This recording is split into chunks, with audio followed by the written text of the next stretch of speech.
শোনো জুনিয়র, তুমি ভাবো তুমি অন্যায় দেখে অন্যায় সয়েও সৎ থাকতে পারবে। তুমি ভুল। দুনিয়া ভালো না। আমার অভিজ্ঞতা বেশি।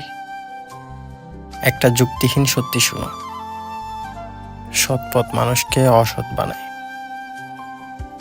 সৎ থেকে তুমি শুধু হারাবে, তাতে তুমি সততার উপর বিশ্বাস হারাবে, দ্বিধায় পড়বে।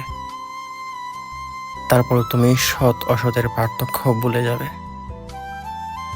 কারণ ওই যে বললাম, বুকের হাহাকার নীতির চাইতে বেশি শক্তিশালী। মানুষের বিবেক ধ্বংস করতে ওর একবার নড়ে ওঠাই যথেষ্ট। নিজের ভাগ্য নিজেকে লিখতে হয়, আর তারপর সেই ভাগ্য লেখক ছুটে মানুষের ভাগ্য নষ্ট করতে। এটা নীতি। এসব আমার নীতি, তোমার সাথে মিলবে না বোধহয়।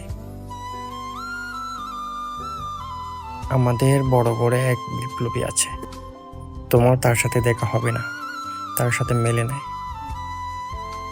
সে আমার মতো খলনায়ক হয় নাই, সে বিপ্লবী হয়েছে। তুমিও হয়তো সেই পথেই যাবে, কারণ তোমরা এক পর্যায়ে বাধ্য হয়ে অন্ধকারকে গ্রহণ করেছ। আমি অন্ধকারে জন্মেছি, আমি অন্ধকারে গড়ে উঠেছি।